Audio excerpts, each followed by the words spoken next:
Good afternoon / good evening as we welcome you to an overcast Bowling Green, Ohio, and an Elite 8 regional championship game between two top 10 teams in Division 7 in the state of Ohio. Number 2 in the state, Minster at 23-6, ready to face the 8th ranked in the state, Montpelier Locos, who are 20-5 on the season. This is the Allied Molded Products pregame show.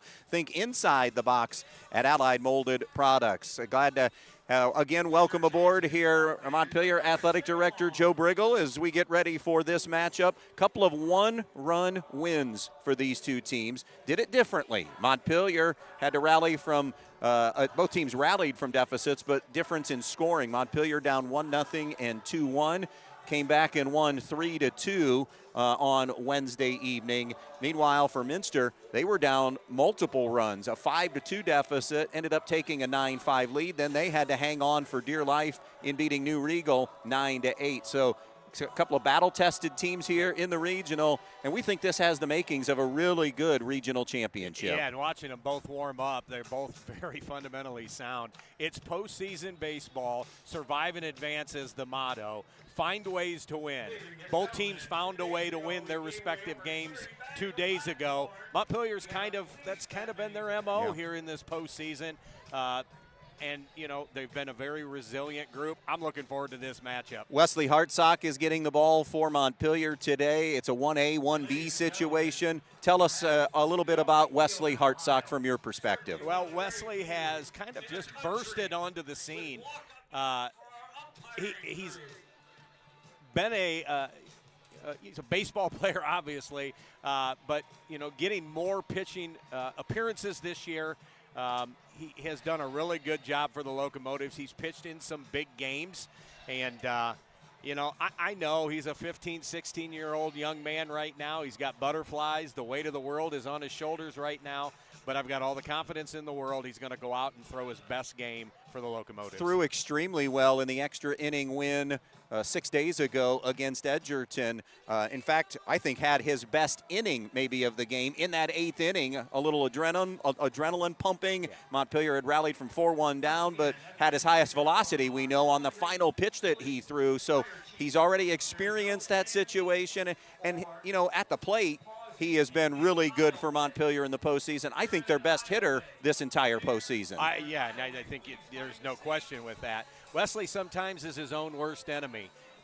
If he can just stay the course, stay calm, he's oozing with ability. He's a very talented sophomore. And I know Coach Hutchison and the coaches are very excited that they're going to get him back for 2 more years. Be in the moment. Yep. Meanwhile, it will be Louis Magato who will start for Minster. And if you're wondering, this isn't 1A, 1B. This is their number 1 guy. They rolled the dice to get through New Brigle, although Magato did come in and have to throw a few pitches in the 7th inning to slam the door on New Brigle. He's full go today. He didn't throw enough where he's under any restrictions with pitch count, but he's their number 1 guy, and we understand competitor, resilient, good stuff, paints corners, locates really, really well inside out, and moves it to all quadrants of the strike zone. I'm looking forward to watching Magato throw today and how this Montpelier team attacks. And we have an interesting perspective because of that win over New Brigle.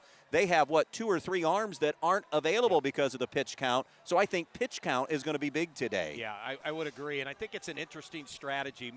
Most teams, again, how comfortable do you feel with your pitching staff?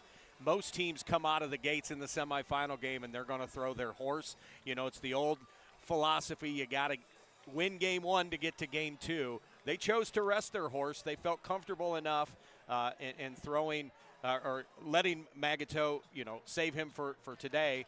And so, you know, getting the scouting report from some of the MAC coaches that we got our scouting report from, he sits mid-80s, and quite honestly, this could be the best pitcher we faced all season, and we faced some pretty good pitching. A couple of 20-plus win baseball teams. And, oh, by the way, a Montpelier win would make them the most winningest team in school history if they can get to win number 21. But win number 21 means a return trip to the Final Four, something that the program hasn't done since 2003. Coverage of high school tournament baseball here this evening, being presented to you in part by Andres O'Neill & Lowe Insurance. For all of your insurance needs, remember Andres O'Neill & Lowe Insurance. Also brought to you by your hardware headquarters, your Ace headquarters in the area, Donaldson's Ace Hardware on Union Street in Bryan. Coverage of tournament baseball also brought to you by attorneys at law, Newcomer, Schaefer, and Breininger. Find your next career at Camco of West Unity. They are bringing you coverage of high school tournament baseball, as well as Peltz Lumber Company, with locations in Montpelier and Pioneer. Peltz Lumber Company, building for a new generation. Our Brian Ford Lincoln conversation about these teams as far as their tournament roads here. Montpelier rolled over Stryker in a sectional final 20-0 in 5 innings, then beat Eden 7-3, rallied from 4-1 down to beat Edgerton in 8 on a Tyler Plord walk-off single, 5-4 the final there, and then a 1-run win over Miller City 3-2 on Wednesday night. It was back-to-back walks that allowed Miller City, or Montpelier, to knock off Miller City in that regional semifinal. Minster has mauled their way here as far as the first couple of games. They beat Lima Temple Christian 25-0. They rolled over Upper Scioto Valley 13-0. Then they squeezed past Alpha St. John's 1-0 and beat New Riegel 9-8. So those 8 runs allowed against New Riegel, the first tournament runs they've allowed on the season. They went 23-6 on the year, in 6-3 in the most difficult small school conference in the state of Ohio, and let's take small school probably even out of the equation. Coldwater, the champion, at 9-0. Versailles went 8-1, and then Miller City and St. Henry tied at 6-3, as well as Marion Local at 6-3. For Minster, this is their first district championship since 2019. For the Minster Wildcats as far as getting here. Those are your conversations about these two teams, presented to you by Brian Ford Lincoln. Tournament baseball also brought to you by Amerimaid Realty. For your next dream home, remember Misty King at AmerimaidRealty.com. For all of your men's clothes needs and more than just clothes, it's the Maddox Men's Emporium in downtown Bryan. They have an event on Father's Day weekend for you to check out on June 14th. Coverage also brought to you by Elian's Boutique in downtown Bryan, right next to the Maddox Men's Emporium, with a great selection of clothes there. Stark's Plumbing and Heating, remember them for your plumbing and heating needs. That is Stark's Plumbing and Heating. Let's get a couple of thoughts on this one today. How does Montpelier get to the Final Four? What are their biggest keys in your estimation? Field the baseball, defensively stay engaged. Wesley Hartsock can't walk batters. He's got to throw strikes and pitch his game. And, I think pitch count is going to be huge for both teams. So I'm looking forward to seeing how patient both teams are at the plate as far as can they run pitch counts up for the opposing team. How about Minster today? I mean, it's almost like be Minster. They're the number 1 seed here overall. I mean, they're not officially, but if you were seeding this entire region, it would be Minster as the number 1 seed. So how do they advance and knock off this Montpelier team that features just the 1 senior? I think it's both. It's kind of, you look at it from both perspectives. I think they both kind of have the same mentality of they've got to throw strikes. They can't get behind in counts. They've got to field the baseball, and they've got to get some timely hits. I know it's very cliche, but this time of year, that's the recipe for success. Those are some keys here on the Allied Molded Products pregame show here this afternoon, as we again tell you that coverage of regional tournament baseball is being brought to you in part by Direct Link Appliances and Furniture. For all of those appliances and furniture needs, it's Direct Link Appliances and Furniture. Also brought to you by Midwest Community Federal Credit Union, member owned and locally minded at Midwest Community Federal Credit Union. And finally, brought to you by Black Swamp Equipment for all of your steel needs, those outdoor needs, as well as your Porta-John needs, your Toro needs, and much more, those rental needs. Remember Black Swamp Equipment, Brian Archbold Defiance, and Adrian, Michigan. Montpelier will be the visitors in this game here tonight. Leading off the pitcher, Wesley Hartsock. Batting second, the first baseman, Hayden Sharps. Hitting third, the shortstop, Kenneth Smeltzer. Batting cleanup and catching is Griffin Cooley. In the number 5 spot is the third baseman, Jackson Staler. Batting sixth, the left fielder, Malachi Smeltzer. Batting seventh, the second baseman, Jacob Lyons. Hitting 8th, the center fielder, C.J. Fiddler. And batting 9th, the right fielder, Tyler Plord. Defensively for Minster, from left to right in the outfield, it'll be Rylan Edwards in left, Connor Schmiesing in center, and Caleb Kaus is in right field. Ian Homan is the first baseman, Reese Bear the second baseman, James Niemeyer is the third baseman, and Andrew Wiss is the shortstop. Dylan Heitkamp is behind the plate, and Louis Magato, the number 1 guy for this Minster staff, is on the mound. Those are your lineups for this one here on B-Rock 100.9. Your pregame show tonight brought to you by Allied Molded Products. Think inside the box at Allied Molded Products. So we get ready for this matchup here this afternoon, now this evening. And a matchup here between Montpelier and Minster, a game that was supposed to be played yesterday but weathered out. And as of 9, 10, 11 a.m. and maybe even early afternoon, well, at least noon, we found out around 1 o'clock. I would think in the morning hours it was still in question because of some heavy rain that BG got last night that we did not receive. Yeah, in talking with tournament director Tim Dunn this morning, they got hammered last night overnight, and they were underwater in a lot of spots. They covered the field around the bases and pitcher's mound and home plate, but hats off to their crew. The field is in really good shape given the circumstances of when they woke up this morning. Did a great job getting this field together. Yeah. By the way, while we have an opportunity, we want to thank Chris Malenga again for allowing us to stream on bryansports.com, and also Montpelier Police Chief Dan McGee and the police department, their internet pack here as we can connect to a Wi-Fi using their hotspot. We have the best police chief in the entire world. Dan McGee is lights out, so thank you, Chief. That just saved you flying somewhere in Montpelier just by that compliment, but I would concur. So, Dan, please spread the word to all of your friends in blue to keep an eye out for us and just let us ride with warnings. So they're finishing the announcements here. It's an overcast evening. There are, obviously, since we're starting at 6, we know there are lights at this facility. That wind isn't extremely strong. Temperature here, game time, 66 degrees. It's blowing in right now toward right center field for the most part, and that wind is anywhere from 8 to 12 miles per hour and up to maybe 15 miles per hour as we pause for the playing of our national anthem.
Back out here in Bowling Green, Ohio. By the way, finishing Division 7, as far as our conversation, the winner of this Montpelier-Minster game gets the winner of Russia and Cedarville. The game will be played at Canal Park in Akron Thursday at 4 o'clock.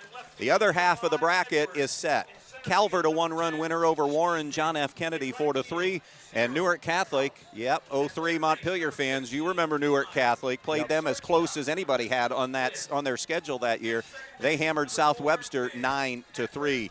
Hats off, we knew it the night that we were here, but congrats again to Andy Singer and the Fairview Apaches. They are through. And oh, by the way, they get the #1 team in the state in Division 6. Berlin Highland, a 10-0 winner over Chillicothe Southeastern. And oh, by the way, they scored all 10 runs in 1 inning. The other half of the bracket will have to be wait to be determined. Evergreen and Elmwood supposed to be playing today at Patrick Henry. It's been pushed back to tomorrow. The winner of that game will get the winner of Kirtland and Hartville Lake Center Christian. So let's tell you a little bit about Louis Magato's season for these Minster Wildcats. Magato has been, as we said, the ace of the staff. This will be his 10th start of the season. He has gone the distance 8 of 9 times. He is 7-2 in 54 2/3 innings coming into this tournament. Actually, it's now up to 55 innings because he got the final out. He has allowed just 1 run on the season. Just 1 run on the season. 27 total hits. 3 of them doubles. 2 homers is what he's allowed. He's hit 3 batters. Let me back up. That was the wrong category. He has allowed 10 runs on the season, 4 of them earned. Still, though, a .51 ERA. He struck out 82 and walked 16. We're ready to go. Magato, a right-hander from the first base side of the rubber. The right-handed hitting Wesley Hartsock will dig in. Magato rocks and fires, and it's up at the eyes for ball 1. Wesley Hartsock, Hayden Sharps, and Kenneth Smeltzer against Magato here in the first inning. The next offering, a 1-0 pitch, paints the outside corner at a ball and a strike. You can see he runs it up there faster than either of the Miller City guys we saw on Wednesday. Here's Magato's 1-1. Slider cuts on and foul tips it, 1-2. In on the cut of the grass initially was James Niemeyer at third. Now he'll back up. Outfield playing straight away and medium deep. Magato's 1-2 is going to be fouled away right here towards us as we have flipped to the first base side of home plate now. And it's 1 ball and 2 strikes. A Montpelier team well above 300 all season. The 1-2 slider right back to the mound to Magato. He'll underhand toss it over to Ian Holman, and that'll be the first out of the inning. Yeah, good at bat there. Run the pitch count up, right?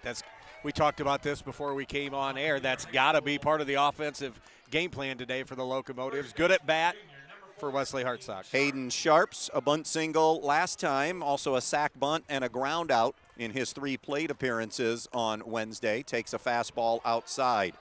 Sharps had an RBI single in the win over Eden and no hits against Edgerton in that win. He takes a strike to even things at 1-1. Montpelier 20-5, 7-0, champs of the BBC for a 3rd straight year. Fastball painted black, 1-2. Sharps now trying to battle out of an early 1-2 hole here. Magato, slider, swing and a miss, strike 3. And there is out number 2. Good combination, fastball, curveball, fastball, fastball, and painted the outside corner, elevated that last pitch. Good pitching there. Kenneth Smeltzer 0 for 3 in the win over Miller City, but it was his work on the mound in striking out 10 and walking nobody in the win over Miller City. 2 down, bases empty, slider for a strike. That's got some bite to it, that slider. Yep. Smeltzer had a single, an RBI single against Eden. No hits against Edgerton. Swung on, driven toward right field. Moving over is Caleb Kaus. A few steps away from the track, makes the grab, and it's a 1-2-3 first inning. Nothing across for Montpelier. Minster is coming up for the first time. Coverage of high school tournament baseball also brought to you by BSN Sports. Your game day starts with BSN Sports, your team gear, uniform, and equipment headquarters. We tip our caps to every school, coach, and parent who made this season unforgettable. Thanks for trusting BSN to gear up your team. Also coverage brought to you by the Montpelier Athletic Boosters, saying congratulations to Bria Friend for advancing in the 100 and the 200, and also continuing to wish Ethan Pontius good luck. He's sitting, what, 4th, we understand, in the, was it the shot or the discus? He finished 4th. He's done. He's done. Finished 4th in the shot put today, finished 5th in the discus. Okay. Tremendous season for for Logan. And also good luck to, of course, the baseball team here today. Yeah. And also brought to you by Cannell Insurance Agency. Life, business, personal, or auto insurance, it's Cannell Insurance Agency. Here's the Minster order. Dylan Heitkamp will lead off and catch. The second hitter is the second baseman, Reese Bear. Batting third and pitching, Lou Magato. In the cleanup spot, the third baseman, James Niemeyer. Hitting fifth, the first baseman, Ian Homan. Batting sixth, the left fielder, Rylan Edwards. Batting seventh, the DH, Jace Hemmelgarn. In the number 8 spot, the right fielder, Caleb Kausch. And batting ninth, the center fielder, Connor Schmiesing. Defensively for Montpelier, Malachi Smeltzer's in left, C.J. Fiddler in center, Tyler Plord in right. Hayden Sharps is at first, Jacob Lyons at second, Jackson Staylor at third, and Kenneth Smeltzer, the shortstop. Griffin Cooley behind the plate, handling Wesley Hartsock on the mound. And he's had I think I may have misspoke the other day. He's had a terrific sophomore season overall. I might have said junior season, and obviously this is completing his sophomore season. We're going to get a look at this lineup. This Minster team has scored now 184 runs on the year. They are run preventers. They have allowed 91 runs in 29 games. They hit 312 as a team. Dylan Heitkamp will be digging in at 376.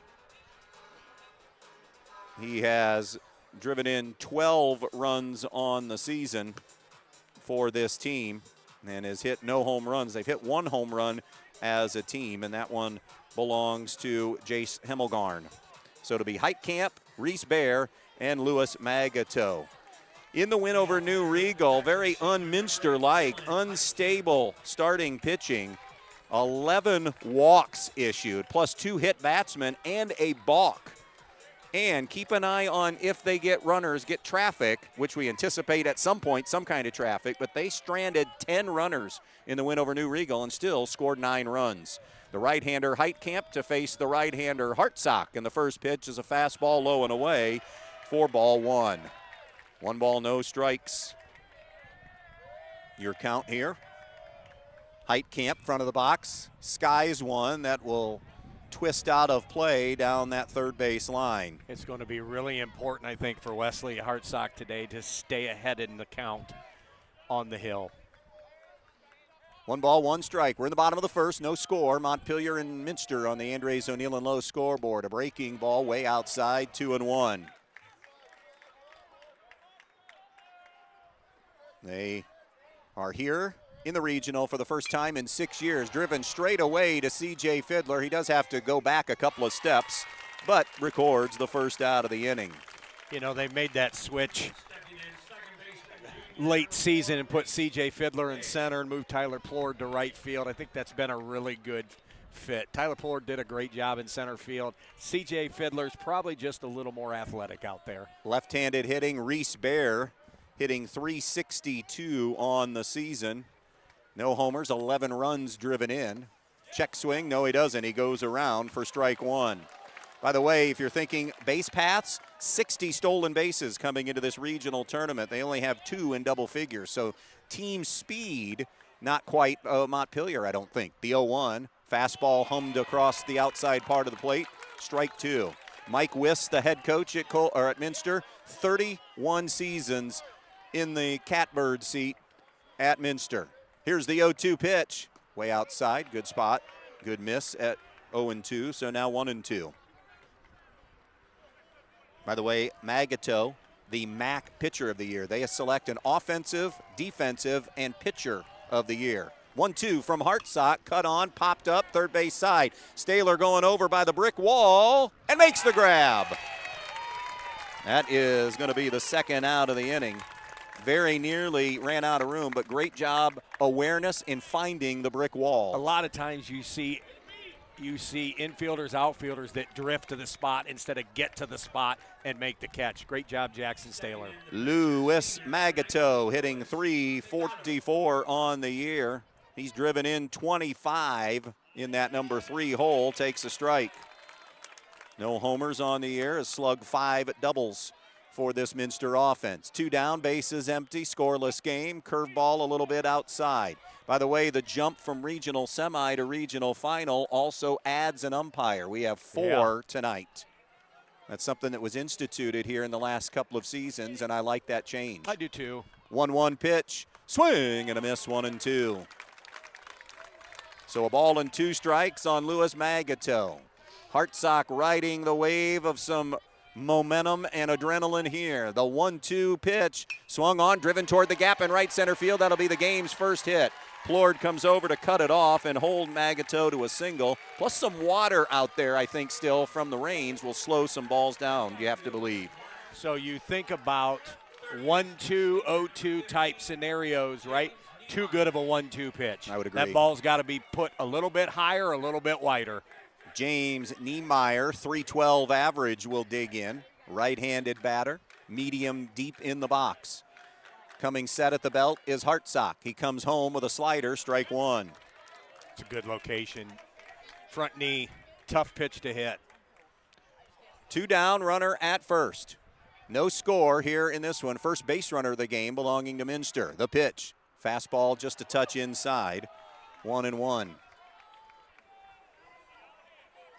Coldwater still alive. They, again, as we said, are the champs. They are getting Ottawa Hills today up in Division 5. Here's the 1-1 pitch. It's hit high in the air on the infield. Sharps will call everybody off just to the right of the mound and makes the grab, and that'll do it for the Minster Wildcats in the first inning. The 2-out single does no damage, and we go to inning number 2 in a scoreless regional championship game, Montpelier and Minster. Coverage of regional baseball today brought to you in part by Veland Chase, your brass supplier for high-quality brass rod forgings and ingots. Chase your brighter future today at Veland Chase. Also brought to you by Eden Farmers Co-op for all of your grain needs and more. Eden Farmers Co-op, proud backers of the Montpelier Locos. Also brought to you by Cookies on Demand for those sweet treats and lunchtime specials and more. You can also make bulk orders as well at Cookies on Demand in Montpelier. Brought to you in part by the State Bank and Trust Company. Banking made personal. Banking that rewards. YourStateBank.com. And brought to you by Tailor Made Landscaping of Montpelier. 10+ years of experience. Ohio, Indiana, and Michigan license for landscaping at Tailor Made Landscaping. So, an inning complete, no score. Now I think some nerves are settled a little bit. You've been at the plate and you've been in the field once. I thought both pitchers were outstanding in the first inning. I thought their pace of pitching was really good. Up on the hill and ready to go. They commanded the strike zone very well. And you're right, the nerves are gone now. We've got an inning under our belt. Let's go play. For Montpelier, 4, 5, and 6, the middle third of the lineup, Griffin Cooley, Jackson Staylor, and Malachi Smeltzer. A hard single the other night for Griffin Cooley, the opposite way in the win over Miller City. Also was intentionally walked. Cooley had a walk, a stolen base, and a run scored against Eden, and against Edgerton, an RBI single. He is the leading base stealer in Montpelier history. First ball, fastball swinging, and this is going to tail out of play behind us for strike 1. Cooley, a right-handed batter. Even at the bag at third is James Niemeyer, who was a storyline in the win over New Brigle that we'll get to in a moment. That breaking ball is a touch up, 1-1. Niemeyer threw 2 2/3 innings. He went to head coach Mike Wiss and said, give me the ball. I want in. Unable to hold off on the swing is Cooley. It's 1-2. And this is a young man that fought injury in talking about Niemeyer for Minster. Thrown only 6 innings this year. Felt good enough. And they rolled the dice, and he was pretty good. That's fouled away by Cooley. By the way, whatever school you root for, you love hearing stories like that. A, give me the ball, and B, the coach, longtime veteran coach, trusting in his kid. Yep, big-time moments, big-time players. The 1-2 from Magato, slider outside, 2-2. That's a good spot there, putting that ball up and away. Magato's 2-2 delivery. Slider in, little chin music, 3-2. If he doesn't duck back, that's hitting the chin. Yeah. Payoff pitch from Magato. Swing and a miss, strike 3. Second punch out of the game for Magato. And oh, by the way, something else for Montpelier hitters, I think, to adapt and adjust to. Magato, scouting report on him is he gets the ball back from the catcher. He's already wants to be in that motion in 2-3 seconds. I don't want him in any kind of rhythm, so I'm in and out of that box as much as possible if I'm Montpelier. Staylor takes strike 1. Jackson Staylor in the win over Miller City had a single a walk that ended up tying the game with the bases loaded. Pitch in the dirt, 1-1. He also had a sacrifice bunt. It was a beauty of a bunt. In fact, he's drawn 6 walks in this postseason. The 1-1, swing and a miss, 1-2. He and Smeltzer are the most patient hitters in this lineup in walks drawn. It's a Montpelier team that has been really choosy at the plate. 1-2, outside just a bit. Almost a good frame job there by Dylan Heitkamp. 2-2 now. Here's Magato's 2-2 pitch. Down low and away, 3-2. We have a much better view of the strike zone now, and those last two have been good, tough ones to take. They look good. Timeout, Jackson Staler as he peels out of the box. 3-2 on Staler. Magato back on the rubber. One down, base is empty, no score, second inning. Magato with a head shake. And now wants to step off. I thought he had his pitch, but evidently not. This disrupts his flow. The timeout, and now him and the catcher are off page. Here's the 3-2 from Magato. Outside, ball 4, and there's the 7th postseason walk drawn by Jackson Staler, the first base runner of the evening for Montpelier. That'll bring up Malachi Smeltzer. Smeltzer flew out a couple of times on Wednesday, drew the walk that ended up being the game winner when they rallied in the 6th inning to get it done. Malachi still has just one hit in the postseason, though, from districts on. 1 out, 1 on. Slider pumped in there for a strike. We're at Dunfield in Bowling Green at Carter Park, just off I-75 on an overcast Friday evening. Regional championship. I like to call this place God's country. Well, that's only spoken from a BG perspective, Freddie Falcon. 0-2 now on Malachi Smeltzer. I gave this place a lot of my time and money. And your name doesn't have doctor in front of it. The 0-2 up at the eyes and inside, 1-2.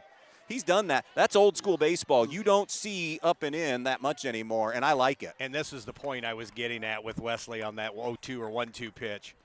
There's a good sharp breaking ball, cut on and miss for strike 3, and that's a third punch out for the game for Magato in the 2nd of the inning. And it'll send Jacob Lyons to the plate. Just to finish that point real quick, the old school way of thinking, ahead in the count, high and tight, or low and away. That's, old school pitching. And Mike Wiss will tell you, I'm as old school as they come. Step and throw over. Almost got Jackson Staler. Just got that right hand underneath the tag. It's a good quick move. Magato, big strong right-hander, straightens. Fastball delivered and a swing and a miss for Lyons. Lyons, Fiddler, Plord. This bottom third have been good for Montpelier all season long. One of the big differences in winning and losing on Wednesday was Montpelier's bottom third was much better than Miller City's. A slider that he's behind on and fouls out of play off to the right over into an adjacent field here at Carter Park. Game time temperature around 66 degrees. That wind is fluttering in toward right field now. 0-2 to Lyons. There goes Staler. Pitch outside. A one-hop throw, and they've got Staler gunned down. What a rifle by Dylan Heitkamp to throw out Staler to end the inning. The one-out walk does no damage. Middle of the 2nd inning. Montpelier nothing and Minster nothing here on B-Rock Sports. Tournament baseball this evening being brought to you in part by Abigail Worm, attorney at law for all of your law needs. Remember, Abigail Worm in Montpelier. Also brought to you by the Thompson Funeral Homes of Montpelier and Pioneer. There for you and your family in your time of need. Thompson Funeral Homes of Montpelier and Pioneer. Also being brought to you by Strong Real Estate and John Dye of Montpelier for your next dream home that you're looking for. Check out Strong Real Estate and John Dye. And also brought to you by Kim's Supply Company in Montpelier. They are proud backers of all Montpelier athletics and athletes at Kim's Supply. So we go to the home half of inning number 2. Minster will be sending up Ian Homan, Rylan Edwards, and Jace Hemmelgarn, 5, 6, and 7 here in this one. A base runner apiece. Magato with a single for Minster and a walk issued to Jackson Staler, but nobody able to advance. And so here we are, still in the scoreless game as we tell you about Ian Homan, the first baseman. Homan is hitting .297 coming into this regional tournament. No homers, 20 runs batted in. And the first pitch is hit into the air into shallow right field. Plord moving in, and one pitch, one out. Good job getting under the ball and using two hands. Rylan Edwards, .337 hitter. No homers, 14 runs batted in. He has an on base of .542. One down in this second inning, and he's first ball fastball swinging. Hits it right at the shortstop, Smeltzer, who fires across. Couple of pitches, couple of outs. Which is good. This is critical for Montpelier if Wesley Hartsock can have quick innings. It's good momentum. Get back into the dugout, get your offense moving. Jace Hemmelgarn, we mentioned, has the only home run. He's hitting .333 with 8 RBIs on the season. It's another left-handed bat in this Minster lineup. 2 down, bases empty. He has to be taking. Well, no chance there because that was way high and outside. You don't want a 3-pitch inning if you're Minster. No. 1 ball, no strikes. Hartsock misses a little bit low with that heater. 2-0 now.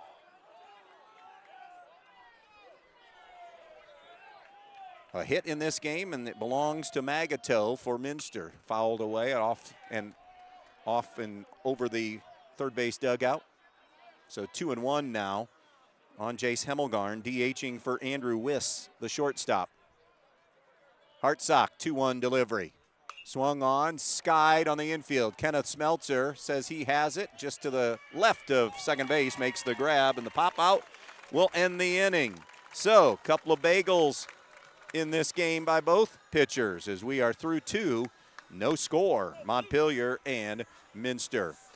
Tournament baseball coverage here this afternoon is being brought to you in part by Andres O'Neill & Lowe Insurance for all of your insurance needs. Remember, Andres O'Neill & Lowe Insurance Agency. Also being presented to you by Donaldson's Ace Hardware for all of your ace painting needs and so much more. Donaldson's Ace Hardware in Bryan. Newcomer Schaefer Breininger, attorneys at law. Thanks to Newcomer Schaefer and Breininger for staying and being a part of our tournament coverage, as well as Camco of West Unity. You can find your next career today at Camco of West Unity. And finally, brought to you by Peltz Lumber Company in Montpelier. Peltz Lumber in Montpelier and Pioneer, building for a new generation for all of those lumber needs and all of your building needs. Remember, Peltz Lumber Company. Well, 2 innings in the books, no score in this game as we continue to settle in. Jacob Lyons, C.J. Fiddler, Tyler Plord due up for Montpelier here in the top half of inning number 3. Through 2 innings, just a quick pitch count. Lou Magato from Minster is 30 pitches in, 20 for strikes. And Wesley Hartsock through 2 innings, 21 pitches, 14 for strikes. So both pitchers doing a really good job of commanding the strike zone, being very efficient. Again, the winner of this game gets the winner of Cedarville and Russia Thursday at 5 at Canal Park in Akron. Magato's first pitch is drilled on the outside corner for a strike. By the way, Fairview not in Akron. They'll be in Canton. We split the divisions for state in 7 divisions. A pop-up on the right side. Reese Bear, the second baseman on the cut of the grass, makes the grab. And there is quickly the first out of the inning. That'll bring C.J. Fiddler to the plate, who quietly in this freshman season, you just kept looking up whenever I did a Montpelier game and Toby gave me the stats. Yeah. You just would look and he'd be creeping up, and he was 4th in average. Then now he leads the team in batting average coming into this regional tournament anyways. Swings and gets a piece of it into the catcher's glove. Height camp, strike 1. And you know, at one point in the season, I know we talked about this in our other broadcast, but your leading 2 hitters were your 8 and 9s. 0-1 chopper, and nice play by the lanky Magato, who leaped off the mound to make the grab. And he flips it over to Ian Homan, and there are 2 gone. It's a nice job fielding your position as a pitcher. You mentioned it a little bit in the pregame. You don't get to the Elite 8 unless you play good defense. And both these teams have been really terrific all season. Pitching and defense carry this time of year, no doubt.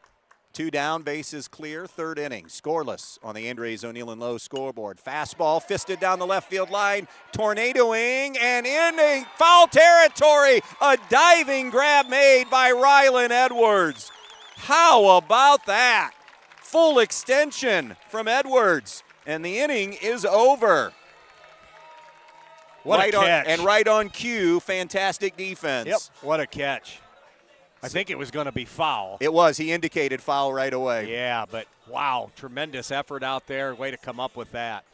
So that'll do it for the Locos. They've gone through the cycle, and Magato has faced the minimum through 3. Staylor drew the walk, but then was thrown out trying to steal. It'll be 8, 9, and 1 for Minster coming up here in the home half of the 3rd inning.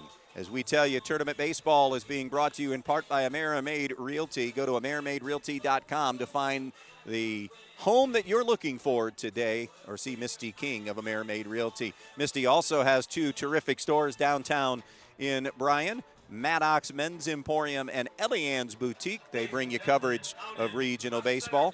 Also presented by Starks Plumbing and Heating. For all of those plumbing, heating, and AC needs, it's Starks Plumbing and Heating. Direct Link Appliances and Furniture of Bryan for your next appliance at great savings, and furniture as well. Direct Link Appliances and Furniture. Midwest Community Federal Credit Union, member-owned and locally minded. Midwest Community Federal Credit Union. And finally, coverage brought to you in part by Black Swamp Equipment for all of your steel and Toro needs and all of your rental needs. Black Swamp Equipment, Bryan, Archbold Defiance, and Adrian, Michigan. Here's Caleb Kaus, the right fielder. Then it'll be Connor Schmiesing and Dylan Heitkamp here in the 3rd inning. The lefty takes a strike on the outside corner, and right now Hartsock matching Magato pitch for pitch. Yeah, and both pitchers are doing a really good job of getting ahead in the count. Here's the 0-1 from Hartsock. Upstairs, 1-1. Also a little bit outside. Squared the bunt there. Winner to get either Russia or Cedarville. The other half of the D7 bracket is already established. Hartsock's 1-1, club foul and out of play. Calvert beat John F. Kennedy 4-3, and Newark Catholic pummeled South Webster 9-3. That will be a state semifinal game on Thursday at 1. The winner of this will play Thursday at 4 against either Russia or Cedarville. 1-2 from Hartsock, up and away, 2-2. It's a good spot on a 1-2 pitch. Puts that ball up and away. 2 balls, 2 strikes here on Caleb Kaus. The 2-2 delivery, swung on, hung in there by Kaus as he fouls it back.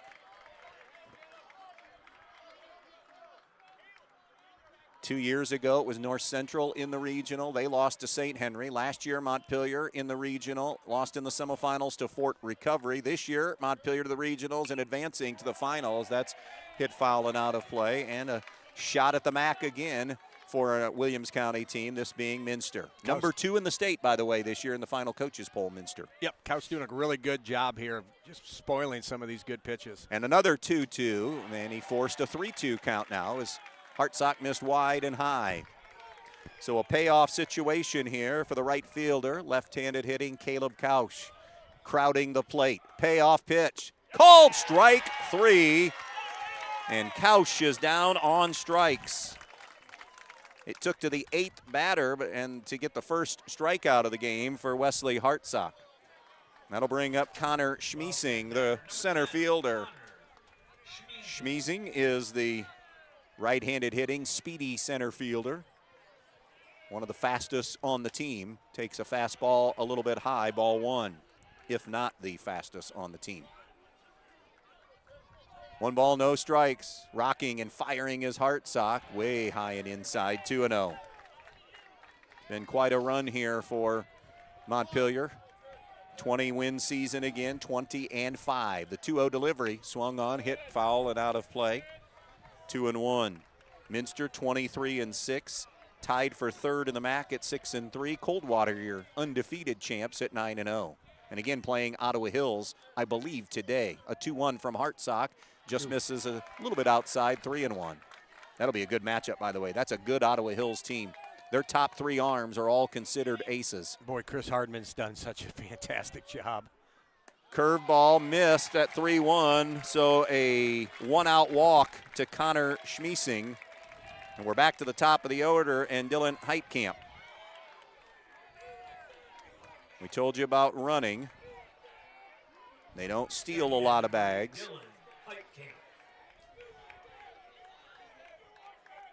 And we'll try to get you that number here in a minute. Heitkamp flew out to center. Need to get you a printer. Here's the pitch home. A little bit inside, ball one. Schmiesing leads the team. He's got 20 stolen bases, so you got to watch him. Step off, no throw over. He has been, doesn't have the caught stealing, just has stolen bases. Nice fastball on the outside corner delivered. You know, it's always much different for a pitcher to work with runners on as opposed to runners off the bases. Beg your pardon, only 3. Heitkamp leads the team with 20. Fastball down and in, so you want to keep Heitkamp off the base paths. 2-1 now on Dylan Heitkamp. Again, 0 for 1 with a fly out to center. We're in the third, no score. Montpelier and Minster. 2-1 delivery. Got it on the outside corner, 2-2. He didn't like that call either. 2 balls, 2 strikes, 2 down, third inning. Schmiesing getting a lead at first. Step off, no throw by Hartsock. He straightens and now is ready. The 2-2, just a little bit outside, 3-2. Good take by Heitkamp. It's a good eye. Schmiesing will start running. 3-2 pitch. Swung on, foul tipped and hung on to by Heitkamp. And I beg your pardon, I had said 2, and they had 2 outs. Yeah. There are 2 outs now. They had now prematurely put it up there, so there are 2 outs. That's on me. I had the book in front of me. So Kausch struck out, Schmiesing walked. Now Heitkamp struck out, and it's Reese Bear. So now there are 2 down with a runner on first. The first pitch is low and in to Reese Bear. Ball 1. He fouled out to Jackson Staler in his first at bat. 1-0 on him here. Righty-lefty matchup. Hartsock peeks at Schmiesing. The pitch. Outside, ball 2.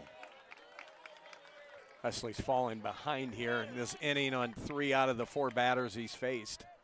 No runs, 1 hit for Minster. No runs, no hits for Montpelier. We have had no errors committed yet. Step off, no throw. 2-0 on Reese Bear. The Minster second baseman digs in. Here's the 2-0. Down and in, 3-0. You've got Louis Magato, the only hit in the game, on deck. Yeah. Best hitter on this Minster team. Here's the 3-0. Inside corner, strike 1. Squaring was Barry. He had never had any intention to bunt. He just wanted to maybe throw Hartsock off rhythm-wise, but it's now 3-1. Bear in the hitter's count. Again, a step off the rubber by Hartsock. Now he's back on the bump and ready. 3-1 pitch. Inside corner for strike 2 on Reese Bear. Can he fight his way all the way back? Now Schmiesing will be in motion. 3 balls, 2 strikes, 2 down, third inning. No score, Montpelier and Minster. Here's the payoff pitch. Swung on, hard grounder to Lyons at second, but he'll have plenty of time. Pitches it over to first, and the inning is over. So the walk does nothing. We now have 3 in the books. Montpelier and Minster in a scoreless baseball game. Tournament baseball presented to you today by BSN Sports. Your game day starts with BSN Sports, your team gear, uniform, and equipment headquarters. We tip our caps to every school, coach, and parent who made this season unforgettable. Thank you for trusting BSN to gear up your team. Also coverage brought to you by the Montpelier Athletic Boosters, saying congratulations to track, softball, and baseball athletes this spring from everyone at the Montpelier Athletic Boosters. Also brought to you by Candle Insurance Agency of Montpelier. Business, personal, auto, or life insurance at Candle Insurance Agency of Montpelier. And finally brought to you by Veland Chase. Chase a brighter future today at Veland Chase of Holiday City. So, scoreless game. Pitchers matchup, Magato and Hartsock have both been good. We still, through 3, have just the Magato single as it. This on the heels of Minster playing a 9-8 game on Wednesday against Miller City. And this has been everything we thought it was going to be through 3 innings. Pitchers duel, defensive, both teams solid and doing a good job in the field. It's going to come down to something here, a mistake here or there, a walk, an error. We are back up to the top of the order now for Montpelier. Wesley Hartsock, Hayden Sharps, and Kenneth Smeltzer. Hartsock tapped it back to Magato in his first at-bat, so he's 0 for 1. The first pitch from Magato, a slider, and that was over the glove of Magato. Sliding in front at short is Wiss, and he makes a great play defensively and on the move, tosses to Homan for the first out. So 1 gone on 1 pitch, and it's Hayden Sharps who struck out against Magato. 1 of 3 punch-outs, first time through that Montpelier lineup for Louis Magato. Right-hander against right-hander here in the 4th. Swing and a miss, chased a bad ball there. Nice break and bite to that slider. 0-1 here on Hayden Sharps. The 1 strike from Magato. Swung on, ground ball. Wiss at shortstop, has it on the second hop, throws across, 2 gone. Back-to-back putouts by Andrew Wiss. And this is something that you just see their movements and their body language and how they carry themselves. These are 2 fantastic shortstops, Wiss for Minster and Smeltzer for Montpelier. And speaking of Smeltzer, here's Kenneth at the plate. Flew out to right, barreled it up pretty well, but right at Caleb Couch in right field. Magato breaking ball, strike 1, 0-1. He has done a really good job of first pitch curveballs and throwing them for strikes. Here's the 0-1 from Magato. Slider, strike 2. First one was a curve. That one had a little more punch on it, so a slider. Now 0-2 here on Smeltzer. 2 down, bases empty, 4th inning. No score on the Andres O'Neill & Lowe scoreboard in this Elite 8 game in Division 7, our first ever Division 7 regional tournament. Here's the 0-2 up at high, 1-2. You like the 7 divisions? I mean, I see it here. We're seeing it here with success in Williams County, all sports. Yeah. That one in the dirt, 2-2. I would have preferred, if we're going to move, maybe move to 5, not 7, but 2 balls and 2 strikes on Kenneth Smeltzer. The 2-2 pitch, swung on and roped down the line, foul. I don't know if this is for release yet, but we've been told on good authority that we are doing something we never thought was going to be possible, moving back to 12 teams in footballs coming up. I don't know if is it as good as this season, but certainly down the road we're going back from 16 to 12, we were told by a local football coach. The 2-2, called strike 3. And Smeltzer gone on strikes. Halfway home here in Bowling Green. It's time for the main stops mid-game update. And it's all pitching right now because we have 1 hit in this baseball game. Louis Magato for Minster. Connor Schmiesing has drawn a walk, and that's it. Jackson Staler has drawn a walk for Montpelier. No other base runners, so no runs, 1 hit allowed by Wesley Hartsock. No runs, no hits allowed by Louis Magato here into the 4th inning. That's easy breakdown. Brought to you by the main stops of Northwest Ohio. Always open when you need them, the main stops of Northwest Ohio. Tournament baseball also brought to you by the Eden Farmers Co-op. Locations in Montpelier, Eden, and Edgerton, and supporters of the Montpelier Locos. Also brought to you by Cookies on Demand in Montpelier. They are glad to be a part of Montpelier athletics coverage. For the best cookies in the area and those lunch specials, it's Cookies on Demand. Also brought to you by State Bank.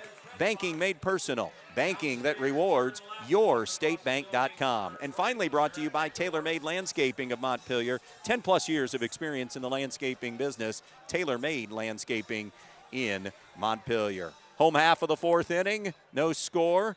It will be the heart of the Minster order. Louis Magato, James Niemeyer, and Ian Homan due up here in the bottom half of the 4th inning. Dare we say, I mean, it's still no sun, but maybe a little more light has made an appearance. It was talked about that we were going to see potentially a little more sun as we went into the evening hours possibly. By the way, great crowd. MAC crowds always travel well, but so do Montpelier crowds. And we've seen some folks. We saw a couple of your teammates are here. Yeah, Dave Simon. Dave Simon, Kenny Ledger. Yep. I see some members of the 03 team here. Chase Thomas and Joey Salazar down there. Yep. Greg Willoughby was here the other night. He hit the home run, of course. He was like 1 for 74. Yeah. I'm kidding, but he was in a deep slump before that walk-off homer in 03. So great crowd, great communities, and a great one so far. Scoreless game as Magato digs in. The first pitch is a breaking ball that's hit foul and circled out of play. Right in the lumber yard. 0-1 the count. Right over by Greg Willoughby, former center fielder. Yeah, he's got to come up with that. 0-1 the count. Slider stayed high. 1-1. 1 ball, 1 strike on Magato, right-handed hitter. The pitch is down just a little bit and maybe a touch outside, 2-1. Boy, there's such a lot of similarities between this team and that 03 team. Both really good baseball teams. 2-1, swung on, hit the opposite way, and it will hook out of play and foul, 2-2. We thought that on paper, this lineup was lengthier than that, and that's a state team. Right. Now, the top part of the order, it might be draw even or maybe a slight edge to the 03 team, but a lengthier lineup belongs to this team in 25. Swung on, hit the opposite way. That's Magato's second hit. It will be down for a single as getting over there to cut it off was Plord. So the only one that squared anybody up really today has been Louis Magato twice for Minster. And both good at-bats and both results ending in shots to the right center gap. So let's see. You have your cleanup hitter up now, but we're deeper into the game now, bottom of the 4th inning. Mike Wiss has already mentioned he's old school. What's he do with Niemeyer here, who's 0 for 1 with a pop-out to Sharps at first? Does he think about bunting him to get Magato into scoring position? We haven't had anybody in scoring position yet. He is bunting. It's down the first base line. Off the mound, Hartsock sets his feet, throws, and that will move Magato into scoring position. Our first base runner of the evening in scoring position. And it's Ian Homan, who has been remarkably good in driving in runs and has the first opportunity of the evening coming up right here. 1 out, 1 on, but Magato, the 1 on, is in scoring position at second. Homan flew out to Plord in right. Hartsock comes set at the belt. The pitch. Slider away, 1 ball, no strikes. 1-0 here on Ian Homan, the Minster first baseman. The 1-0 delivery. Fastball pumped in there, strike 1. Had a little pop to it. They don't have the, that's one thing, they don't have the gun here at Dunfield. The 1-1, swung on, lifted in the air, down the right field line. Sharps comes to give it a look, but it's going to run out of real estate. By the way, the dimensions here, 325 down the left field line, 320 down the right field line, 345 to the gaps, and if you're going dead center, you're going to have to get it barreled and then some. 400 to straightaway center. Yeah. A ball and 2 strikes on Ian Homan. First threat of the game for either team. Magato at second. The 1-2 to Homan. Swung on, hit toward right field. Plord has it played well. Magato tagging. Plord makes the grab. Throw is coming to third, and just getting in safely was Magato. He then even overslid the bag a little bit, but the ball trickled out of the glove of Jackson Staler. So the fly out to right moves the runner 90 feet away from the first run of the game. It was a good hose that time by Plord. It was a great play. Tyler Plord did a great job getting behind, coming into the catch, momentum going towards the throw. Great throw to third. I almost got him. So here's Rylan Edwards, the number 6 hitter, 0 for 1 with a ground out to short. Takes outside, ball 1. You know, you see infielders a lot of times try to go get balls like that. It's not any faster. Let that ball travel to you. Then you're right at the base. 1-0 delivery. Swung on, fouled back to the screen, 1-1. Magato, the only 2 hits in the game, standing on third for Minster, but 2 down in the inning. No score, bottom of the 4th. Andres O'Neill and low scoreboard. Regional championship, Montpelier and Minster. The 1-1 pitch. Swung on, and we're breaking the tie. It's a sharp single into left. 1-0 Minster. Rylan Edwards comes up with a big hit. So You get Magato on, you bunt him over by Niemeyer, you hit behind and into the outfield by Homan to get the runner to third, and now a sharp single, and they led the MAC this year in 2-out RBIs, and they come up big here with the first of the game, 1-0. That's as old school as it comes. Get him on, get him over, get him in. Jace Hemmelgarn, the DH, will dig in now. He popped up to the shortstop. Hemmelgarn hits one, skies it to right field. Plord, though, has to move over about 5, 6, 7 steps, makes the grab, and the inning is over. However, first blood belongs to Minster. Through 4, it's the Wildcats 1 and Montpelier 0. Coverage of regional baseball this afternoon / this evening now being brought to you by Abigail Worm, attorney at law for all of those law needs, and proud supporters of the Montpelier Locos, Abigail Worm, attorney at law. Coverage also presented to you by Thompson Funeral Homes in Montpelier and Pioneer. Always there for you in your time of need, the Thompson Funeral Homes. Brought to you by Strong Real Estate and John Dye. Remember John Dye for all of those real estate needs, both commercial and residential at Strong Real Estate in Montpelier. And finally brought to you by Kim's Supply Company in Montpelier. Kim's Supply Company, backers of the Montpelier Locos. We have 4 innings complete, 1-0 game. Want to again say great job to Tim Dunn and his crew getting this field ready. They got dumped on late last night and even into the overnight hours, and was still raining at 9 this morning. It was iffy at best then, and they have this field ready and really in good shape here this evening. And they've been at it all day. They're good grounds crew here. What a difference 2 hours makes in the city of Columbus down for state track today.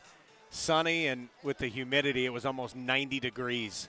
By the way, I did find out something at Carter Park. You cannot enter the booth because I was told as I went up there to try to get the Minster lineup that they were running a professional show up there and that nobody was allowed in the booth. That's at least what Old Man River up there told me. So that was the one downfall of Carter Park in BG, was the gruffness of the PA guy who apparently was doubling as Casey Kasem here at the ballpark. And you're still salty about that. A little bit. Just wanted a lineup. 1-0, hard grounder towards second. Reese Bear is going to retire Cooley just in time. Just hanging in at first was Ian Homan. And I think Bear was a little too nonchalant and not knowing how good a speed Cooley has as he grounds out for the first out. Yeah, it was an easy ground ball. He fielded it, but just took his time to make that throw. Griffin Cooley now 0 for 2. Here comes Jackson Staylor, the only base runner still for Montpelier. Magato, a no-no here into the 5th inning. Staylor walked and then was thrown out trying to steal. That's it, and no error, so he's literally it. He has a big wave and a miss there for strike 1. 0-1 on Jackson Staylor. 1-0 Minster, top of the 5th inning here in BG. Slider down in the dirt, 1-1. Magato and Hartsock have been brilliant here on the mound. The 1-1 delivery. It's called strike 2.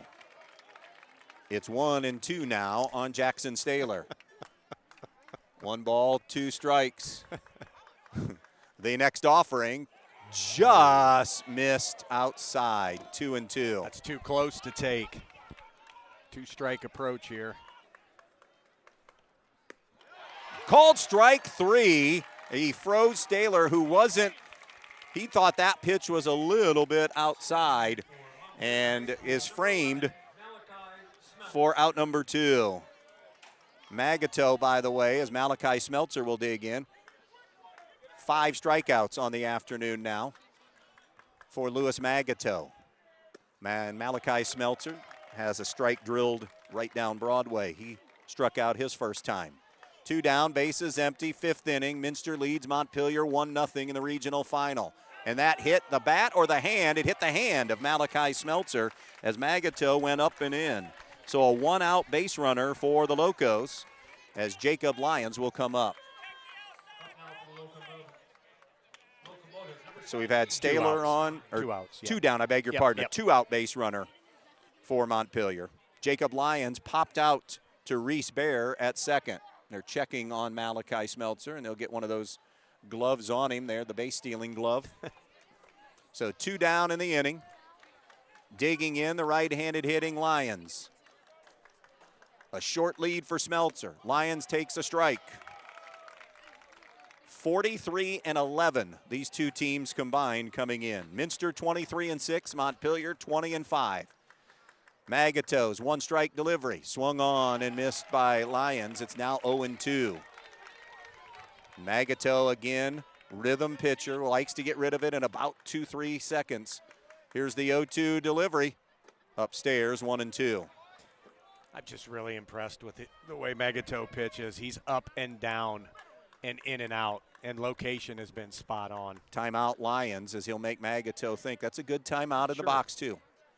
I mean, no, it hadn't helped yet, but you got to try to do anything to get him off his exactly. Spot. 1-2, swung on, fouled away. We'll do it again at a ball and 2 strikes. Lewis Magato, 2 hits. Rylan Edwards has the RBI single. That's 3 total hits in this game, all belonging to Minster. Another 1-2 delivery, swing and a miss. It's down in the dirt. It's going to be a throw down now to Ian Holman from Dylan Heitkamp to end the inning, and Lyons is down on strikes. Middle of the 5th inning here in Bowling Green at Carter Park. 1-0, Minster clinging to the lead.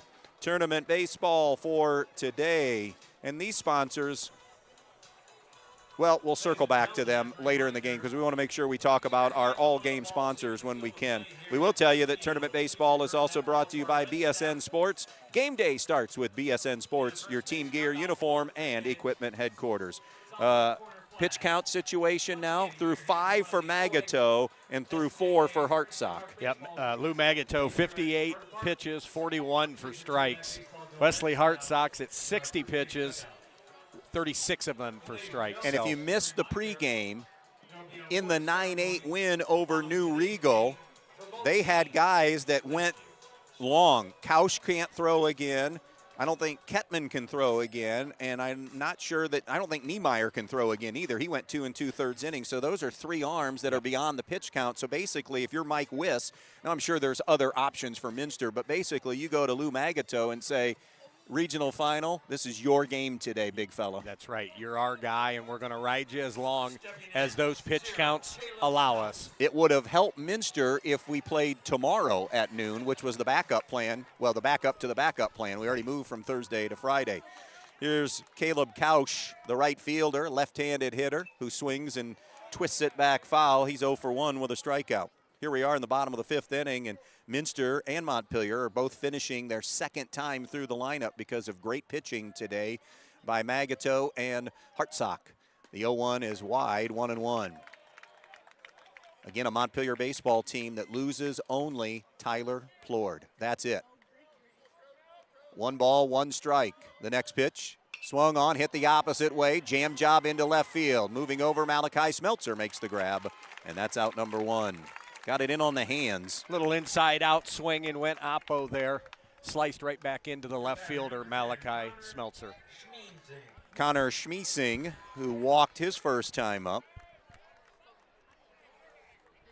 Good at bat by Schmiesing last time. Made Hartsock throw a bunch of pitches. It was not a 4 or 5 pitch walk. That curveball missed inside, ball 1. Dylan Heitkamp, the top of the order, waiting on deck. He's going to be a much, much better. He's a good pitcher. He starts to command that curveball a little bit more and get a little more snap to it. He's going to be really, really good. 1-1 as he delivers that breaking ball in. 1-1 heater upstairs, 2-1.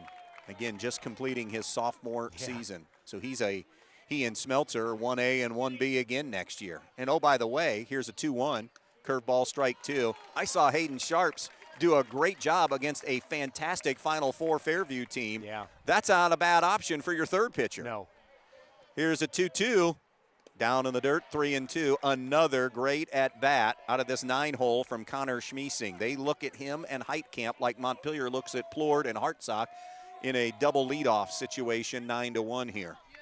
You could even throw Fiddler in there with a double leadoff or a triple leadoff. Payoff pitch, called strike 3. Schmiesing thought he was headed to first a second time for a walk, but no, sir. And there are 2 gone here in the 5th inning.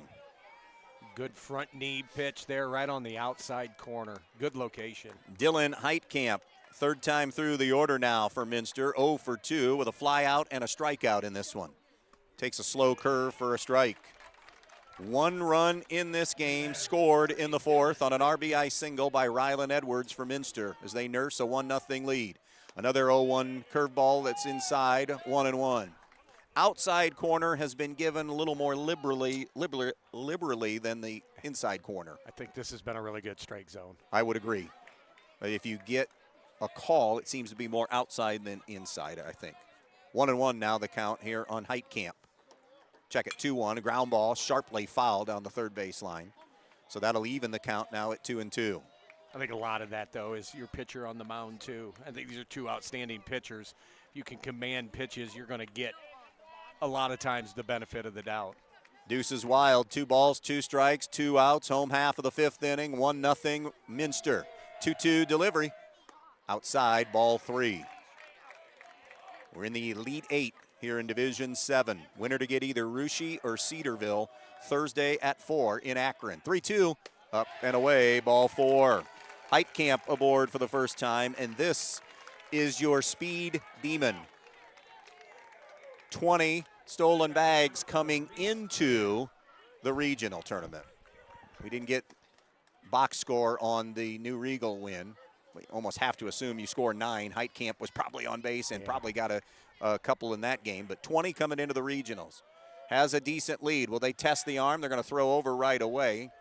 Montpelier knowing that Heitkamp is the base stealer on the team.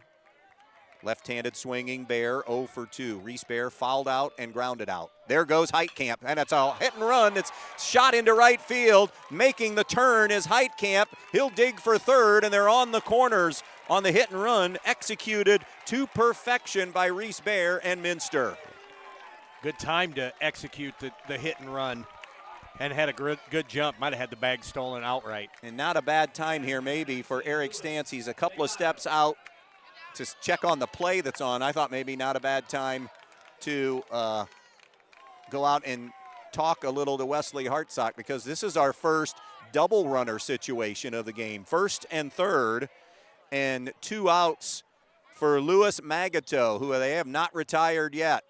Swung on, lifted in the air, popped up right side. Lyons coming over, in foul ground, makes the grab, and the inning is over. What a big time moment.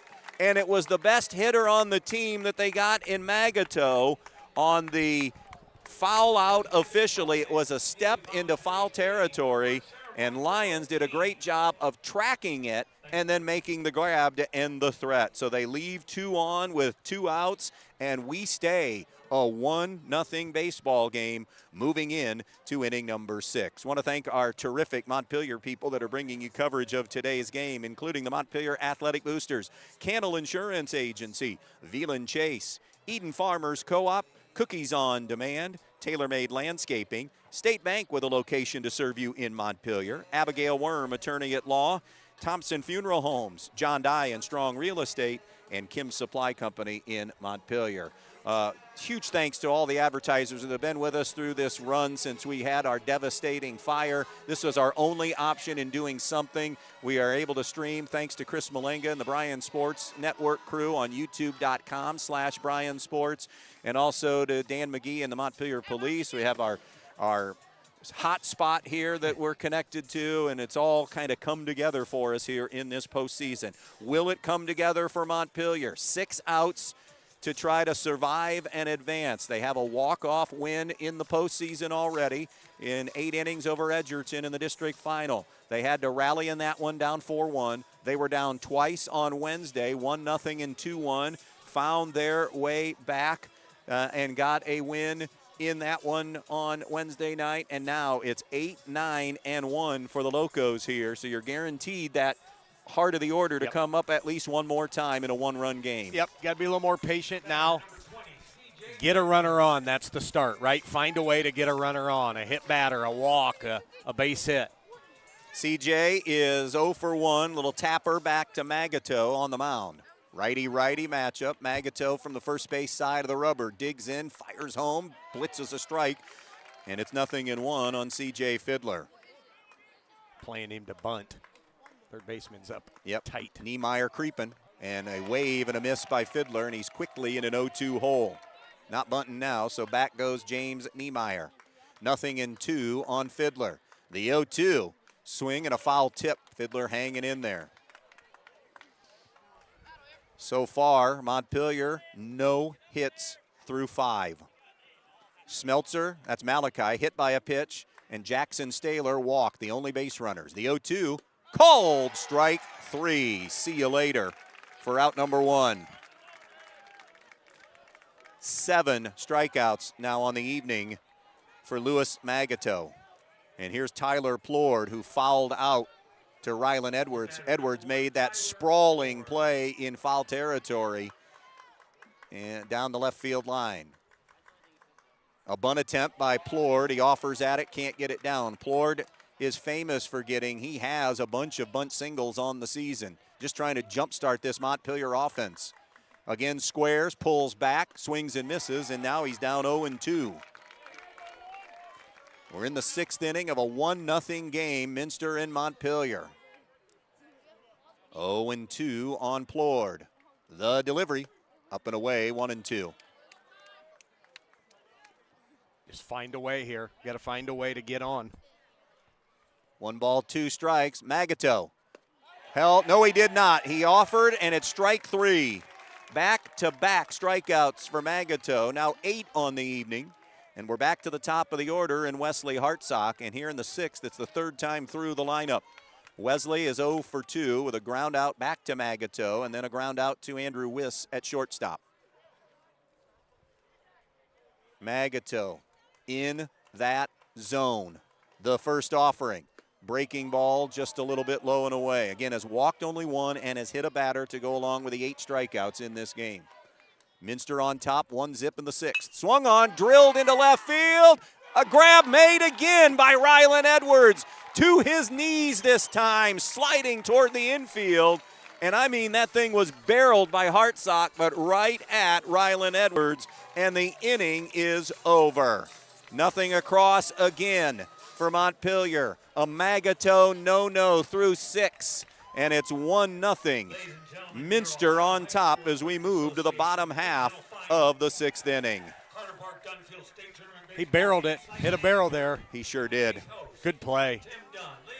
I mean, this has just been, if you love great pitching, stellar defense, this is your game. And Minster, let's throw in if you love old school baseball and you're just a fan here watching high school baseball, Minster's run, Magato singled, Niemeyer bunted him over. Homan flew out to right behind him to get the runner to third. And then Rylan Edwards, the 2-out single for the game's only run at 1-0. And now Montpelier down to their last 3 outs. So 2 objectives here, starting from the Montpelier objective. I mean, you do whatever it takes here to go back to the dugout 1-0. Yep. If you're Minster, you're searching for any insurance right now because it looms large here as we are in the bottom of the 6th inning. Yeah, and Montpelier has been down and been in these situations through the postseason and found ways to make it, to get back in and win it.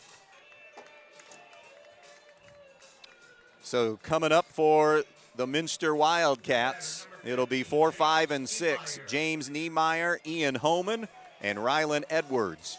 Niemeyer officially 0 for 1 with a sacrifice bunt against Hartsock.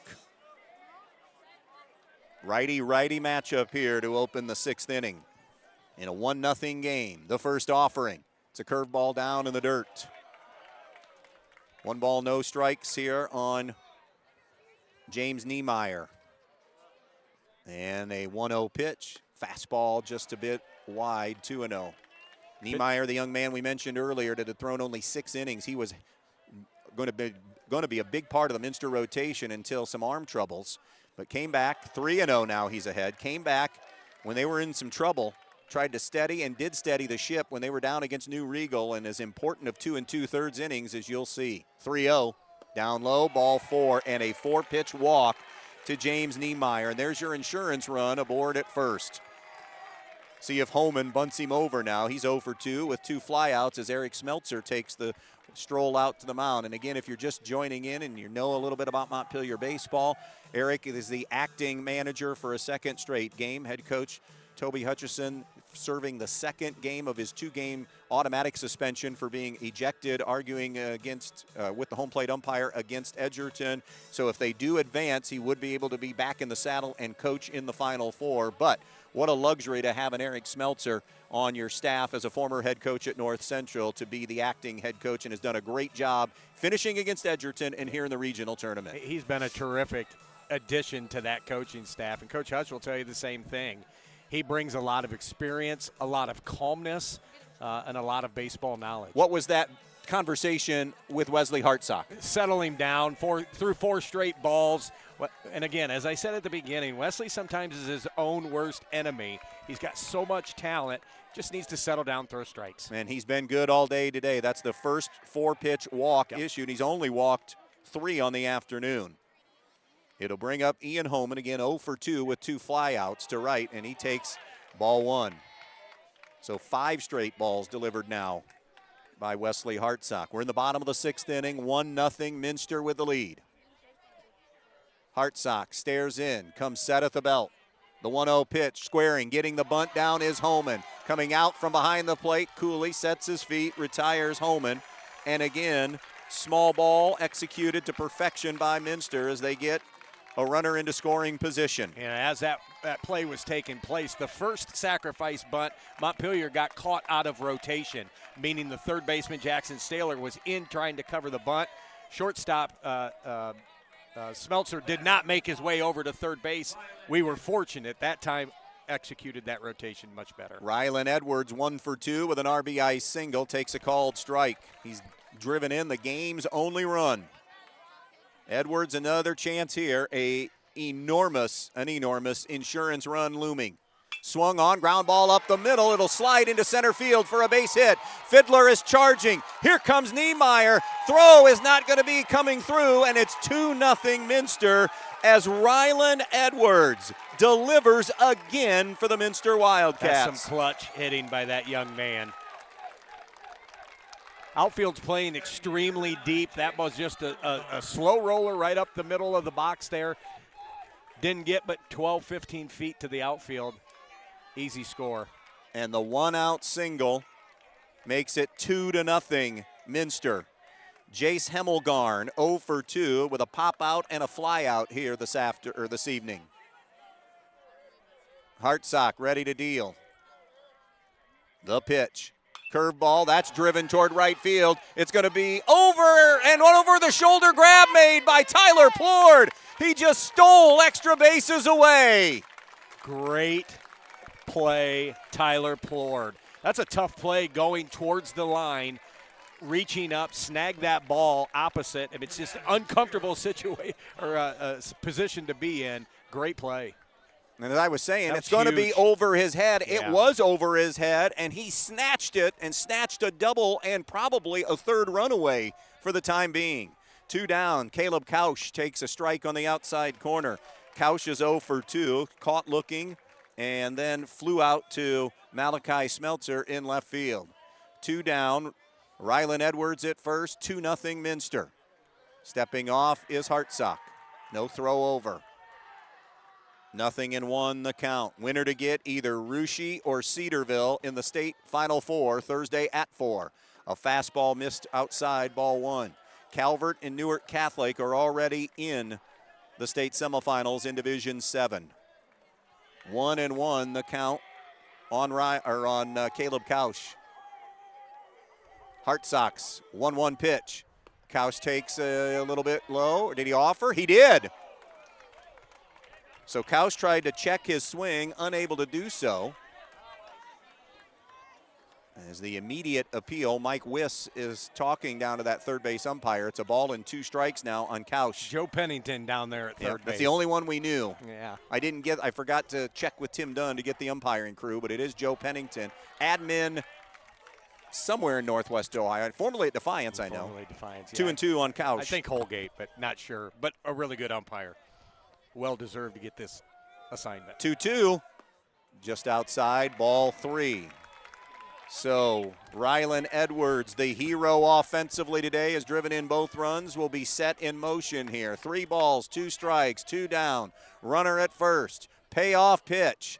Down low, ball 4. Ball gets away from Cooley. Wide turn at second, but staying put is going to be the base runner, Rylan Edwards. And now first and second and 2 away. And it is Connor Schmiesing. Schmiesing is 0 for 1 with a walk. He thought he had a walk a second time, but was called out on strikes. Got to keep it if you're Montpelier at 2-0. Yep. The pitch fouled off behind us. 0-1 on Connor Schmiesing. 2 runs on 5 hits for Minster. They've committed no errors. Montpelier has no runs, no hits, and they've committed no errors. Way up high from Hartsock, 1-1. Looking ahead, Montpelier will be sending Hayden Sharps, Kenneth Smeltzer, and Griffin Cooley to the plate. 2, 3, and 4, but they got to get out of this mess here at 2-0. 1-1 swung on to hit him or hit the bat. It hit Schmiesing. So the bases are now loaded for Dylan Heitkamp. And now a visit to the mound. Eric Smeltzer thought it caught bat, or he at least is verifying. He's asking for an appeal, and they will bring the umpires together. It was bang, bang, and I'm not even going to guess. Yeah. I mean, it hit you heard something. It. Yes, we heard it. It hurt something. It did almost sound, again, this is me hedging a little, it did almost sound like possibly bat. And they say hit batsman. So the bases are loaded. Minster leads 2-0. And Dylan Heitkamp is at the plate, the leadoff man. Heitkamp 0 for 2 in this one with a walk. Well, you got to force out at every base now, right? With the bases loaded here, so can't panic. Hartsock comes home. Fastball up high, ball 1. A chance for Minster to potentially blow this thing open. 1 ball, no strikes. The 1-0 delivery, low and away, 2-0. Almost as if Hartsock's hurrying things now. He'll go, he was from the wind, now he'll go to the stretch. 2 balls and no strikes on Heitkamp. 2-0 pitch, inside and low, ball 3. It was a great block by Griffin Cooley.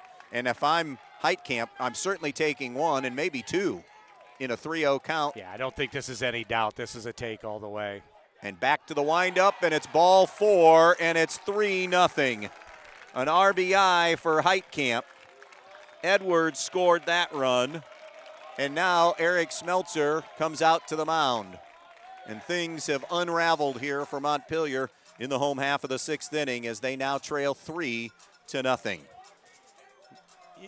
We could see he was way out of sorts on that one just by stretch, wind up, stretch, and then finished with the wind up, and that was just for that batter.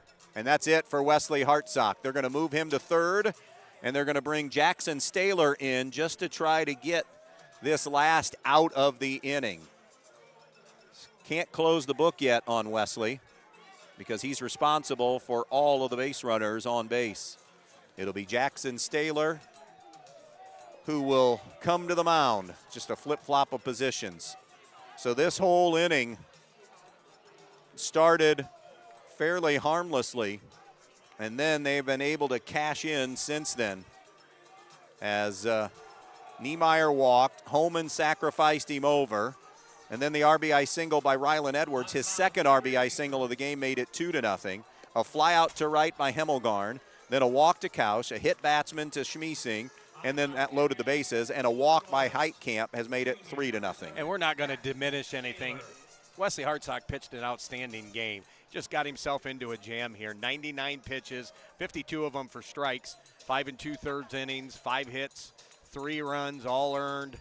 The 5 walks are the big ones here. It did strike out 3 batters. I mean, so just a sophomore. He's still on track to do great things for Montpelier. I thought he pitched well today. I like what I've seen out of him. I've watched a lot of baseball this year, and he has really improved from a pitching perspective through you've seen it over the last several weeks. Well, big spot here. 3-0 Minster with the lead here on the Andres O'Neill and Lowe scoreboard. And a great gesture. Mike Wiss, the head coach at Minster, just walked over to Wesley Hartsock and shook his hand and congratulated him on an unbelievable effort here today. I love seeing that. Yep. Compete your guts out and then tip your cap. Strike one on Reese Bear, who's 1 for 3 with a single. Well, Coach gets it, and he's been in the game a long time. 1 ball, no strikes. From the windup, Staler, the 1-0 delivery. Curveball, strike. And a high throw. And this is going to get a potential run home. The throw to the plate. Got him, though. And gunned down is Caleb Kausch. And, folks, as you listen in this game, that is why, especially at the high school level, I try to make, and I haven't in this game, but I try to make a comment that I think fundamentally sound baseball teams I always watch are the shortstop and the second baseman backing up throws. They are at Montpelier, and without that, the throw by Cooley airmailed over Staler, but Lyons was backing up, threw home, and gunned down Kausch to end the 6th inning. Great job fundamentally. Yeah, heads-up play, Jacob Lyons, a really good defensive second baseman. And, again, that's something they are taught. They do that. You've seen it. That's a Toby Hutchison staple. A lot of teams do it, but most teams do it. But it is a fundamentally sound part of the game that has to be done for that reason. And it just saved a 4th run, and we have a lot of small eyeballs here. And when if you're listening – or somebody that's a coach that has those youngsters on the team, drill that until you're blue in the face. It may seem boring, it may seem unnecessary, but guess what? It comes up in the biggest of big spots, and it doesn't get bigger than the regional final here and a berth at the state tournament in a game like this. And there's a difference. What if Montpelier rallies? What if they tie this thing at 3? There's your difference in the baseball game potentially. Yep. But a lot of work in front of the Locos now. Down 3, they have yet to pick up a hit. What a potential moment for Lou Magato. A no-hitter through 6, trying to slam the door on Montpelier. The Locos, meanwhile, already have a 3-run rally on their resume here in the postseason. Down 4-1 against Edgerton and trying to rally here. It will be Hayden Sharps, Kenneth Smeltzer, Griffin Cooley. Sharps 0 for 2 with a strikeout and a ground out. Magato rocks and fires. Fastball, ground ball, chopped foul down the first base line. 0-1 on Hayden Sharps. A little late on that swing. Jackson Staler walked.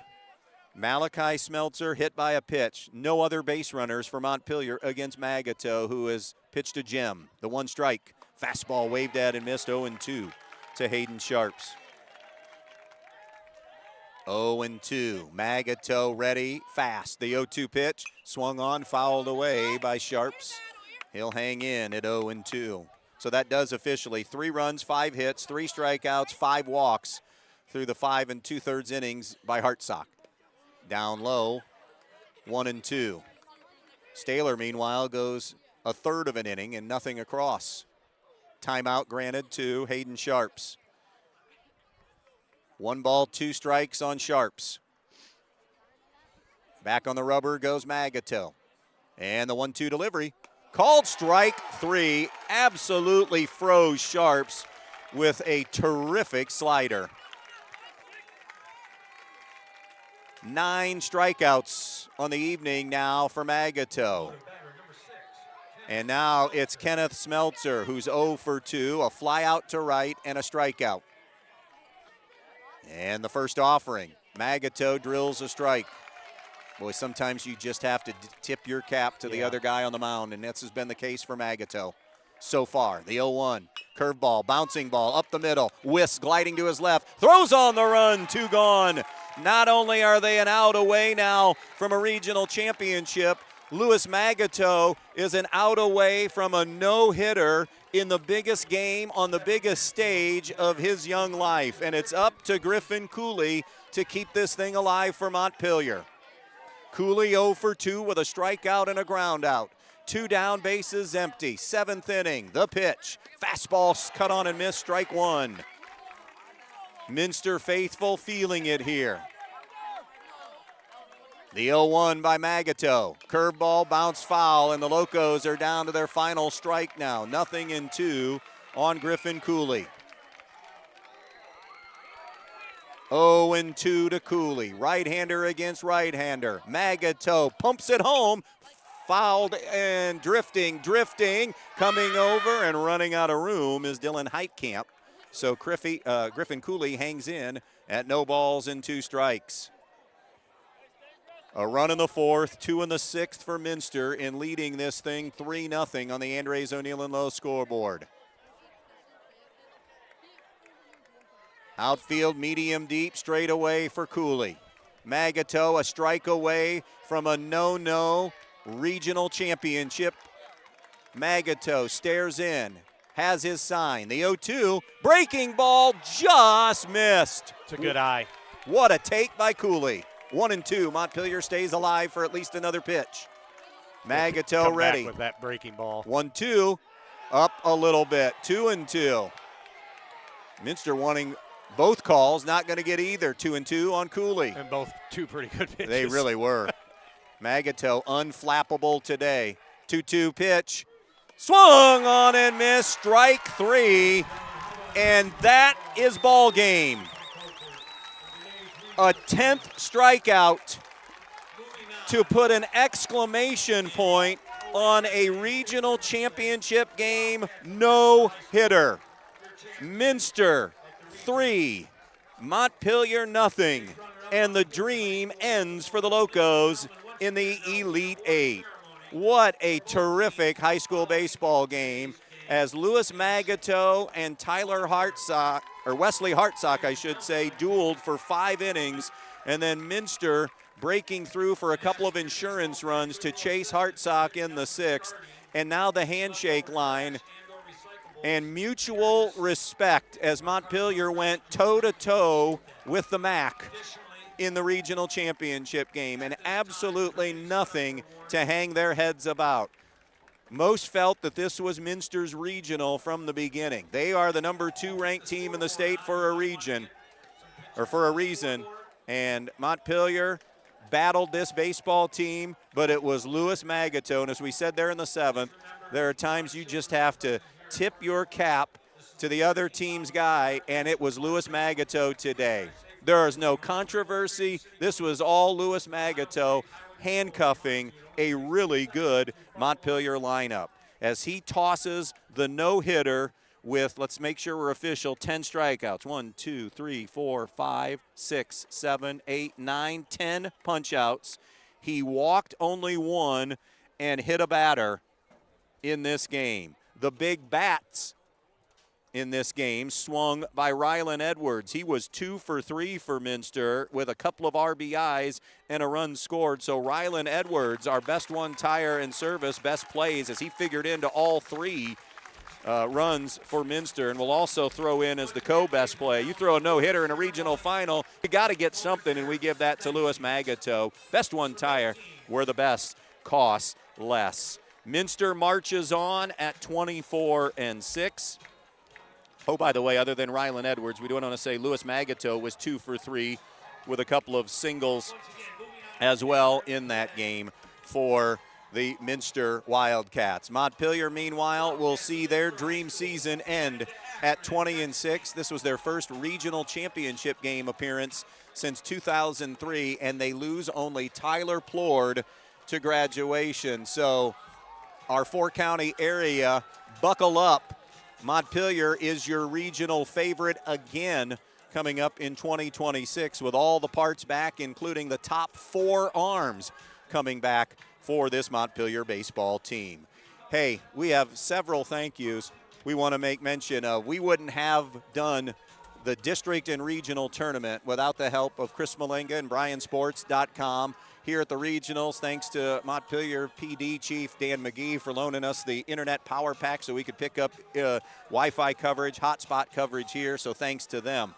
The amazing advertisers that stuck with us and continued to join the broadcast, even though nothing was on the radio, it was all being streamed on YouTube.com. We want to run through all of them for you. Andres, O'Neill and Lowe, Donaldson's Ace Hardware, newcomer Schaefer Breininger, Camco of West Unity, Peltz Lumber Company, Amerimaid Realty, the Maddox Men's Emporium, Elianne's Boutique, Stark's Plumbing and Heating, Direct Link Appliances and Furniture, Midwest Community Federal Credit Union, Black Swamp Equipment, Allied Molded Products, Bryan Ford Lincoln, the main stops of Northwest Ohio, and Best One Tire.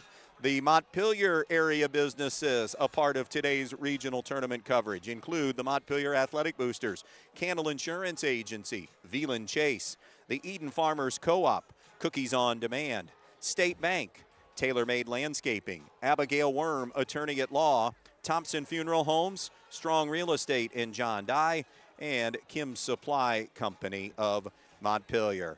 Boy, big hats off to Minster.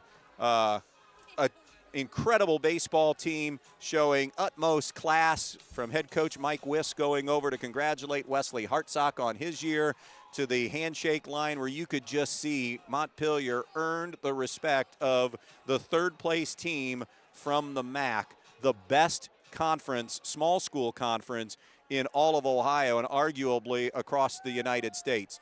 I know those are big words, but the success in all sports backs up that proclamation, and Montpelier punched and counterpunched as best they could today. Just couldn't do anything with Louis Magato, who was brilliant on the mound. A regional championship game, no for Louis Magato. Allowed no runs, no hits, struck out 10, walked 1, and hit 1. And again, Rylan Edwards, 2 singles, drove in 2 of the 3 runs. That'll do it for our coverage from Bowling Green, Ohio. Again, your final. Thank you so much for being with us.